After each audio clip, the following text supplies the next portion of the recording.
ಪೂಜ್ಯರಲ್ಲಿ ತಮ್ಮೆಲ್ಲರಲ್ಲಿ ಪ್ರಣಾಮಗಳು.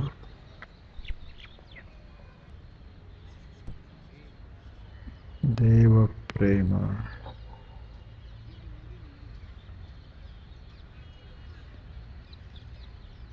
ಪವಿತ್ರ ಪ್ರೇಮ ಎರಡೂ ಒಂದೇ.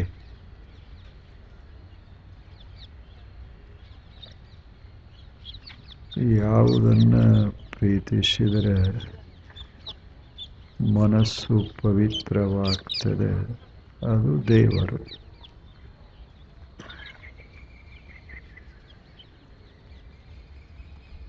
ದೇವ ಅಂದರೆ ಅತ್ಯಂತ ಪವಿತ್ರವಾದ ಒಂದು ತತ್ವ. ಯಾವ ವಸ್ತುವನ್ನು ನಾವು ಪ್ರೀತಿಸ್ತೇವೆ ಅಂಥದೇ ಅನುಭವ ಮನುಷ್ಯನಿಗೆ ಉಂಟಾಗ್ತದೆ. ಸಣ್ಣ ವಸ್ತುವನ್ನು ಪ್ರೀತಿಸಿದರೆ ಸಣ್ಣ ವಸ್ತು ಮನಸ್ಸನ್ನು ತುಂಬಿಕೊಳ್ತದೆ. ದೊಡ್ಡ ವಸ್ತುವನ್ನು ಪ್ರೀತಿಸಿದರೆ ದೊಡ್ಡ ವಸ್ತು ಮನಸ್ಸನ್ನು ತುಂಬಿಕೊಳ್ತದೆ. ಪ್ರೇಮ ಆ ವಸ್ತುವಿನಿಂದ ಸಂತೋಷವನ್ನು, ಆನಂದವನ್ನು ಉಂಟು ಮಾಡ್ತದೆ, ಪಡೀತದೆ, ನಿರ್ಮಿಸ್ತದೆ. ಅಷ್ಟು ಸಾಮರ್ಥ್ಯ ಆ ಭಾವದಲ್ಲಿ ಅದೇ. ಅದು ಒಂದು ಇರೋದರಿಂದ ಜೀವನ ಇಷ್ಟು ಮಧುರ ಮಧುರ. ನಾವು 100 ವರ್ಷ ಬದುಕಬೇಕು ಅಂತ ಎಲ್ಲರೂ ಇಚ್ಛೆ ಪಡ್ತೇವೆ. ಎಲ್ಲರೂ ಒಂದಿಷ್ಟು ದೇಹದಲ್ಲಿ ಕೊರತೆ ಆದರೂ ಚಿಂತಿಲ್ಲ, 100 ವರ್ಷ ಬಾಳಬೇಕು. ನಮಗೆ ಹೋಗೋದು ಅಂದರೆ ಅಷ್ಟು ಇಷ್ಟ ಇರೋದಿಲ್ಲ. ಇರೋಣ, ಈ ಜಗತ್ತಿನಲ್ಲಿ ಇರೋಣ, ಎಷ್ಟು ಸಾಧ್ಯವೋ ಅಷ್ಟು ಹೆಚ್ಚು ಕಾಲ ಇರೋಣ. ಯಾಕೆ ಹೀಗೆ ಭಾವಿಸ್ತೇವೆ ಅಂದರೆ ಇದನ್ನು ನಾವು ಪ್ರೀತಿಸ್ತೇವೆ ಅಂತ. ಒಂದು ವೇಳೆ ಇದನ್ನು ಪ್ರೀತಿಸದೇ ಇದ್ದರೆ ಜೀವನ ಸಾಕು ಅನ್ನಿಸ್ತು. ಜಗತ್ತಿರೋದೇ ಹಾಗೆ, ಇದನ್ನು ನಾವು ಮೆಚ್ಚಿಕೋತೇವೆ, ಇದರಲ್ಲಿ ಭಾವನಾ ಅಂಶವನ್ನು ಹರುತ್ತೇವೆ. ಆದ್ದರಿಂದ ಜಗತ್ತು ನಮಗೆ ಅಷ್ಟು ಆಪ್ಯಾಯಮಾನವಾಗಿರ್ತದೆ. ಅಮೇರಿಕಾ ದೇಶದೊಳಗೆ ಒಬ್ಬರು ದೊಡ್ಡ ಲೇಖಕರು, ಸಾಹಿತಿಗಳು, ಚಿಂತಕರು, ಹೆಲೆನ್ ಕೆಲರ್, ಅವರು ಒಂದು ಚಲೋ ಮಾತು ಹೇಳ್ತಾರೆ. Love, you cannot touch it, you cannot touch it, but you can feel the sweetness it pours into everything. Without love you would not be happy. ಎಷ್ಟು ಚಲೋ ಒಂದು ಸುಂದರ ಮಾತು ಅವರು ಹೇಳ್ತಾರೆ. You cannot touch the love. ಇದೇನು ಹೃದಯದ ಭಾವ ಅದಲ್ಲ, ಮಧುರ ಭಾವ. ಇದನ್ನೇನು ಮುಟ್ಲಿಕ್ಕಾಗ್ತದೇನು? ಇದನ್ನು ಸ್ಪರ್ಶ ಮಾಡಿ ತಿಳಿದುಕೊಳ್ಳಲಿಕ್ಕಾಗ್ತದೇನು? ಆಗೋದಿಲ್ಲ. ಅಷ್ಟು ಸೂಕ್ಷ್ಮ ಅದು, ಅಷ್ಟು ಸೂಕ್ಷ್ಮ. ಎಲ್ಲವನ್ನ ಚಿತ್ರಿಸಬಹುದು, ಆದರೆ ಭಾವವನ್ನು ಚಿತ್ರಿಸಲಿಕ್ಕಾಗೋದಿಲ್ಲ.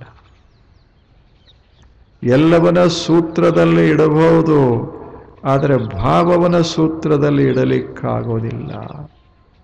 ವಿಚಾರಗಳದಾವ, ವಿಚಾರಗಳನ್ನು ಸೂತ್ರಬದ್ಧಗೊಳಿಸಬಹುದು, ಗಣಿತದಲ್ಲಿ ಇಡಬಹುದು. ಭಾವವನ್ನು ಹೇಗಿಡೋದು? ವಿಚಾರಗಳನ್ನು ತೂಗಬಹುದು, ಭಾವವನ್ನು ತೂಗಲಿಕ್ಕಾಗದು. ದೇಹವನ್ನು ತೂಗಬಹುದು, ಮಾತುಗಳನ್ನು ತೂಗಬಹುದು, ಅದರ ಭಾವವನ್ನು ತೂಗಲಿಕ್ಕಾಗದು. ಅವರು ಹೇಳ್ತಾರೆ, ಯು ಕೆನಾಟ್ ಟಚ್ ಇಟ್. ಏನು ಮಾಡಿದರೂ ಅದನ್ನು ಹಿಂಗೆ ಮುಟ್ಟಲಿಕ್ಕಾಗೋದಿಲ್ಲ. But you can feel it. You can feel the sweetness that it pours into everything. ಆದರೆ ಅದರ ಸವಿಯದಲ್ಲ, ಅದನ್ನು ಯಾರಾದರೂ ಅನುಭವಿಸಬಹುದು. ಅದು ಏನು ಮಾಡ್ತದಂದ್ರೆ ಭಾವ, ಪವಿತ್ರ ಭಾವ, ಅದು ಪ್ರತಿಯೊಂದು ವಸ್ತುವಿನೊಳಗೆ ಸವಿಯನ್ನು ತುಂಬುತ್ತದೆ. ಪ್ರತಿಯೊಂದರಲ್ಲೂ ಸವಿ ತುಂಬುತ್ತದೆ. ವಸ್ತು ನಮಗೆ ಯಾಕೆ ಹಿತವಾಗಿ ಕಾಣಿಸ್ತದೆ? ವಸ್ತು ನಮಗೆ ಯಾಕೆ ಸವಿಯಾಗಿ ಕಾಣಿಸ್ತದೆ? ಯಾಕೆ ಅಂದರೆ ಅದು ಆ ಭಾವ ಅದರಲ್ಲಿ ತುಂಬ್ಯದ, ಸವಿಯನ್ನು ತುಂಬ್ಯದ.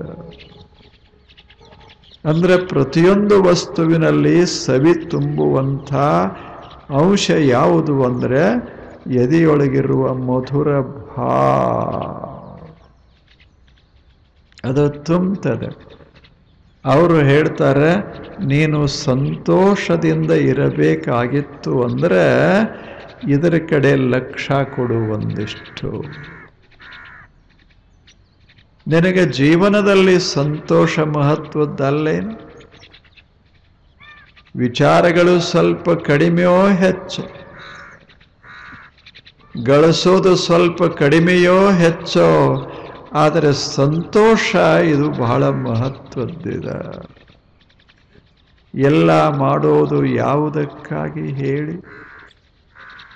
ಏನೆಲ್ಲ ಮಾಡ್ತೇವಲ್ಲ, ಉದ್ದೇಶ ಏನು? ಒಂದೇ ಒಂದು ಸುಂದರವಾದ ಉದ್ದೇಶ, ಅದರಿಂದ ನಮಗೆ ಸಂತೋಷ ಆಗಬೇಕು. ಆದ್ದರಿಂದ ನಮ್ಮ ಎದೆ ಕಡೆ ಹೆಚ್ಚು ಲಕ್ಷ್ಯ ಇರಲಿ ಅಂತ ಹೆಲೆನ್ ಕೆಲ್ಲರ್ ಎಷ್ಟು ಛಲೋ ಮಾತು ಹೇಳಿ. ಅದನ್ನೇ ಭಾರತೀಯ ಋಷಿಗಳು, ಸಂತರು, ಶರಣರು ಎಲ್ಲರೂ ಹೇಳೋದು.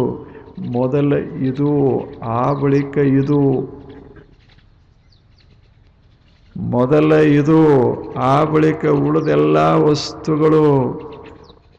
ಅವುಗಳನ್ನು ನೋಡಿದರೆ ನನಗೆ ಆನಂದ ಆಗಬೇಕಾಗಿತ್ತು ಅಂದರೆ ಎದೆಯೊಳಗಿರುವ ಭಾವ ಅದರಲ್ಲಿ ಸವಿಯನ್ನು ತುಂಬಬೇಕಾಗ್ತದೆ. ಈಗ ತಾವು ನೋಡಿ, ಪಂಚತಾರ, ಸಪ್ತತಾರ ಹೋಟೆಲ್ಗೆ ಹೋಗಿ ನೋಡಿ, ಎಷ್ಟು ಚೆನ್ನಾಗಿರ್ತದೆ. ವಿಶಾಲವಾದ ಕೋಣೆಗಳು, ಏನು ಪೀಠೋಪಕರಣಗಳು, ಅಲ್ಲಿ ಹೋದರೆ ಸೆಲ್ಯೂಟ್ ಹಾಕುವಂಥ, ನಮಸ್ಕಾರ ಮಾಡುವಂಥ ಜನ, ಎಂಥ ಅದ್ಭುತ. ಏನು ಅವ್ರ ಬಟ್ಟೆ, ಏನು ಬರೆ, ತಂದಿಡೋ ಸಾಮಾನ, ಅದರಲ್ಲಿರುವ ಖಾದ್ಯ ಪದಾರ್ಥಗಳು ಅಪ್ರತಿಮ. ಆದರೆ ಒಂದೇ ಒಂದು ಅಂಶ ಇಲ್ಲ, ಅದು ಸದ್ಭಾವ ಅಂಶ ಇಲ್ಲ, ಡಾಲರ್ ಅಂಶ ಅದ ಅದರಾಗ. ಇಲ್ಲೇನು? ಈಗ ಒಮ್ಮೆ ಅವರು ಸೆಲ್ಯೂಟ್ ಹಾಕಿದರು, $10 ಹೋದು. ಅಂದ್ರೆ $700 ಹೋದು. ಮನೆಯೊಳಗೆ ನಿಮ್ಮ ನಿಮ್ಮ ತಾಯಂದಿರು ಮಾಡ್ತಾರೆ, ನಿಮಗಾಗಿಯೇ ಮಾಡ್ತಾರೆ. ಅವರೇನೋ ನಿಮಗೆ ನಮಸ್ಕಾರ ಹಾಕೋದಿಲ್ಲ. ಅಲ್ಲಿ ಹಂಗೆ ಎಲ್ಲ ಉಪಚಾರ ಮಾಡೋದಿಲ್ಲ. ಸಾದಾ ತಟ್ಟಿ ಇಡ್ತಾರೆ, ಅನ್ನನ ಇಡ್ತಾರೆ, ತುಪ್ಪ ಹಾಕ್ತಾರೆ, ಹಾಲು ಹಾಕ್ತಾರೆ, ಒಂದಿಷ್ಟು ಉಪ್ಪಿನಕಾಯಿ ಇಡ್ತಾರೆ, ತಗೋಪ ಅಂತ ಹೇಳ್ತಾರೆ. ಹೌದಲ್ಲ ಹೇಳಿ? ಅದರಾಗಿ ವ್ಯತ್ಯಾಸ ಏನದ? ತಾರಾದಲ್ಲಿರುವ ಆಹಾರಕ್ಕೂ ಇಲ್ಲಿರುವ ಆಹಾರಕ್ಕೂ ಏನು ವ್ಯತ್ಯಾಸ? ಅದು ಕಣ್ಣಿಗೆ ಕಾಣೋದಲ್ಲ ವ್ಯತ್ಯಾಸ. ಆ ವ್ಯತ್ಯಾಸ ಎದಿಗೆ ಗೊತ್ತಾಗುವುದು. ಬಹಳ ದೊಡ್ಡ ವ್ಯತ್ಯಾಸದ. ಇದರೊಳಗೆ ಸವಿಯದ, ಅದರೊಳಗೆ ರೊಕ್ಕದ.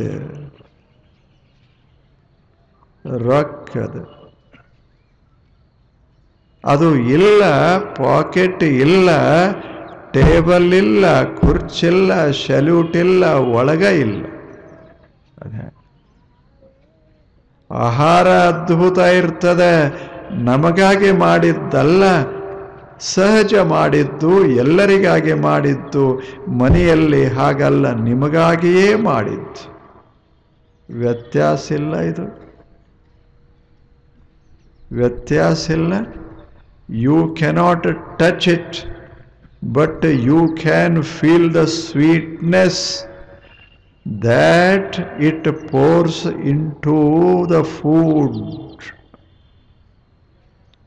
ಏನು ಅಡಿಗೆ ಮಾಡ್ಯಾರ ಅದರಾಗದ ಏನು ಭಾವನಾ ಅಂಶ ತುಂಬ್ಯಾರ, ಶುದ್ಧ ಮಧುರ ಭಾವ ತುಂಬ್ಯಾರ, ಅದಕ್ಕೆ ಬೆಲೆ.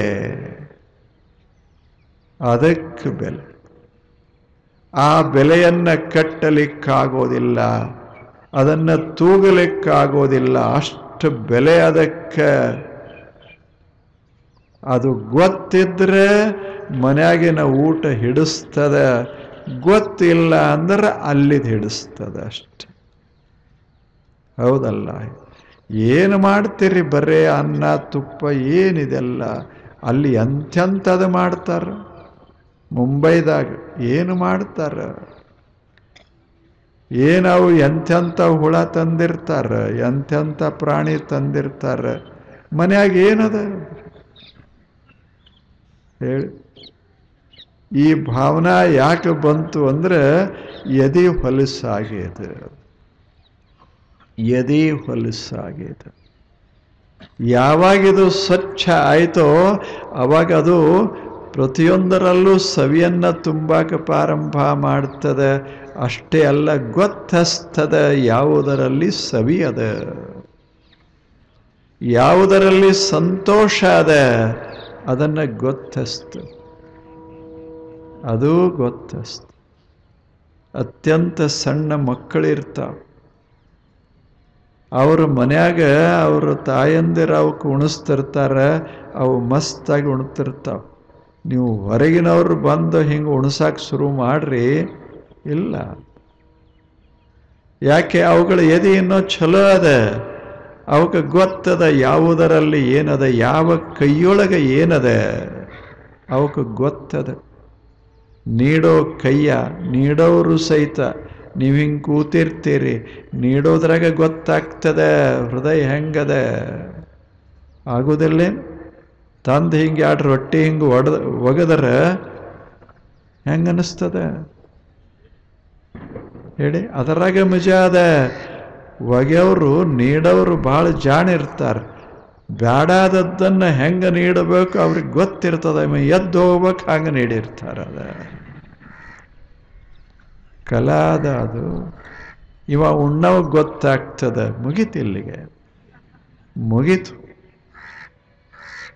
ಪ್ರತಿಯೊಂದು ಘಟನೆಯೊಳಗೆ, ಪ್ರತಿಯೊಂದು ಚಲನವಲನದಲ್ಲಿ ಅದು ಪ್ರೇಮ ಅಥವಾ ಮಧುರ ಭಾವ ಅದು ವ್ಯಕ್ತ ಆಗ್ತಿರ್ತದೆ.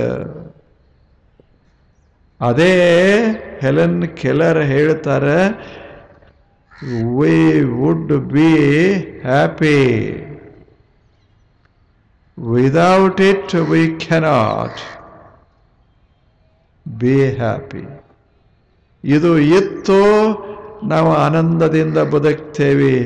ಇದು ಬತ್ತಿತು, ಆನಂದ ಹೋಯಿತು. ಇದನ್ನ ಕಾಪಾಡಿಕೋ ಮನುಷ್ಯನೇ. ಎಷ್ಟು ಚಂದ ಹೇಳ್ತು. ಇದು ಬಹಳ ಮಹತ್ವದ ಅಂಶ. ಆದ್ದರಿಂದ ಭಾವಕ್ಕೆ ಮಹತ್ವ ಕೊಟ್ಟು ಬದುಕಬೇಕು ಮನುಷ್ಯ, ಬದುಕಬೇಕು. ವಸ್ತುಗಳನ್ನು ಪ್ರೀತಿಸಬೇಕು. ಏನನ್ನ ಪ್ರೀತಿಸಬೇಕು ಅದನ್ನ ಹೇಳ್ತಾರೆ ಶರಣರು, ಸಂತರು ಹೇಳ್ತಾರೆ. ಯಾವುದು ಉಳಿತದ ಅದನ್ನ ಪ್ರೀತಿಸು, ಯಾವುದು ಅತ್ಯಂತ ಪವಿತ್ರದ ಅದನ್ನ ಪ್ರೀತಿಸು, ಯಾವುದು ವ್ಯಾಪಕವಾಗಿ ಅದ ಅದನ್ನ ಪ್ರೀತಿಸು. ಎಷ್ಟು ಚಲೋ ಮಾತು ಹೇಳಿ.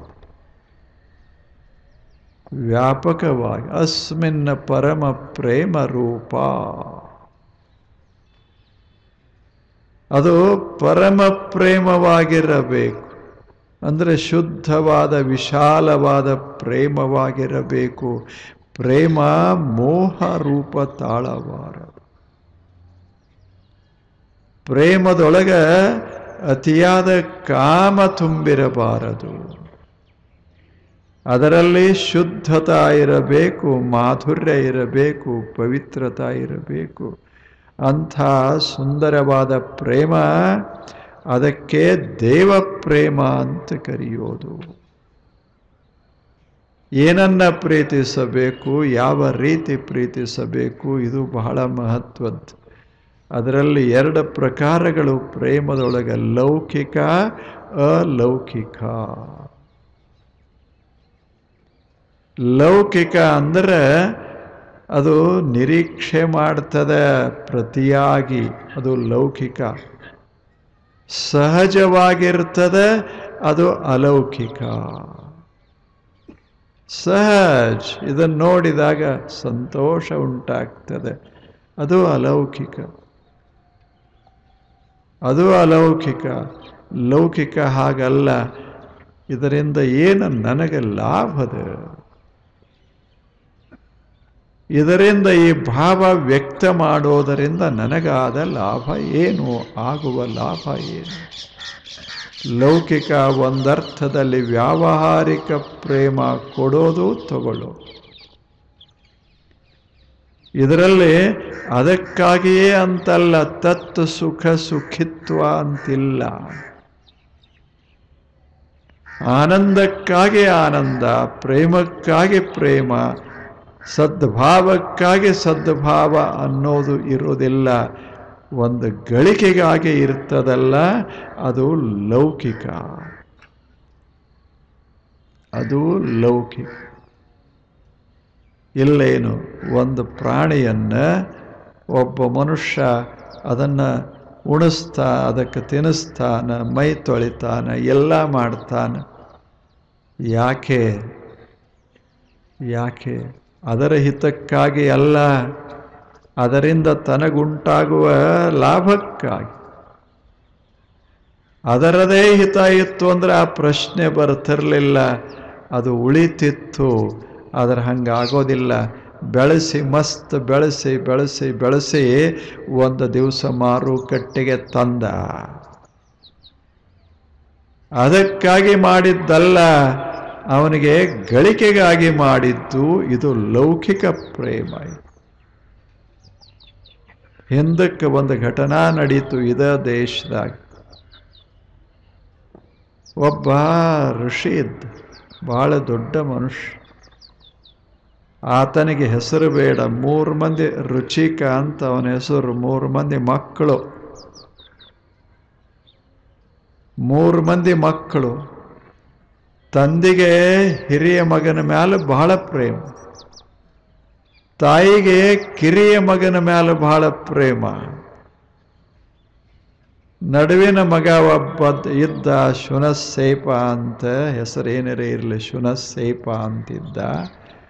ಈ 3 ಮಂದಿ ಮಕ್ಕಳು ಬಹಳ ಒಳ್ಳೆಯ ಮಕ್ಕಳಿವರು.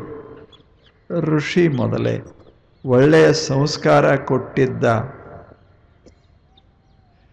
ಒಂದು ಸಲ ಏನಾಯಿತು ಅಂದರೆ, ಮಹಾರಾಜ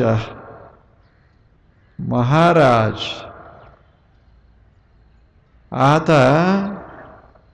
ಒಂದು ಆಗಿನ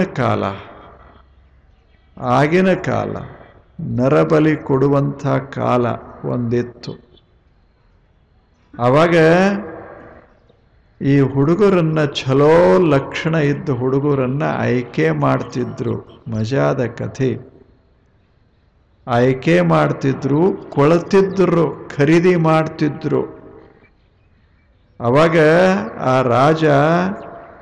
ರಾಜನ ದೂತರು ಬಂದು ಈ ಹುಡುಗರನ್ನು ನೋಡಿದರು. 3 ಮಂದಿ ಆಡ್ತಿದ್ರು. ಅದರಾಗ ಛಲೋ 3 ಮಂದಿ ಮಸ್ತಿದ್ರು. ಅವಾಗ ತಾಯಿ ತಂದೆಯರನ್ನ ಸಂಧಿಸಿ ಅವರು ಹೇಳಿದರು, ಮಹಾರಾಜನಿಗೆ ನಿಮ್ಮ ಮಗ ಬೇಕು, ಒಂದು ಮಗು ಬೇಕು, ಅದಕ್ಕೆ ಕೊಡ್ತೀರಾ ಅಂತ ಕೇಳಿದರು. ಮಹಾರಾಜ ಅಂದ ಬಳಿಕ ಕೊಡಬೇಕು. 3ರಲ್ಲಿ ಯಾರನ್ನ ಕೊಡೋದು? ರಗಡ ರೊಕ್ಕ ಬರ್ತದೆ. ರಾಜನ ದೂತರು ಹೇಳಿದರು, ನೋಡಿ ನಿಮ್ಮ ಮನೆ ಉದ್ಧಾರ ಆಯಿತು ಅಂತ ತಿಳ್ಕೊಳ್ಳಿ, ಲಕ್ಷ ಕೊಡ್ತಾರೆ. ಒಬ್ಬ ಮಗು ಹೋದರೆ ಏನಾಯಿತು? ಲಕ್ಷ ಸಂಪತ್ತು ಅಂದರು. ಹೆಂಗಾಗ್ತದೆ? ಮನಸ್ಸು ಹೊಯ್ದಾಡಕ್ಕೆ ಶುರುವಾಗ್ತದೆ. ಲಕ್ಷಾವಧಿ ಬರುವಾಗ 3 ಮಂದಿ ಮಕ್ಕಳಲ್ಲಿ ಒಬ್ಬ ಆದ್ರೆ ಏನು? ಶುರುವಾಯಿತು ದೊಡ್ಡವ್ರದು. ಈಗಿನ ಕಾಲ ಹೋಗ್ಲಿ, ಯಾವ ಕಾಲದಾಗ ಅಂಥ ಶುದ್ಧತಾ ಇತ್ತಂತ ಹೇಳ್ತಾರೆ, ಅದೇ ಕಾಲದಾಗಿನ ಕಥೆ ಇದು.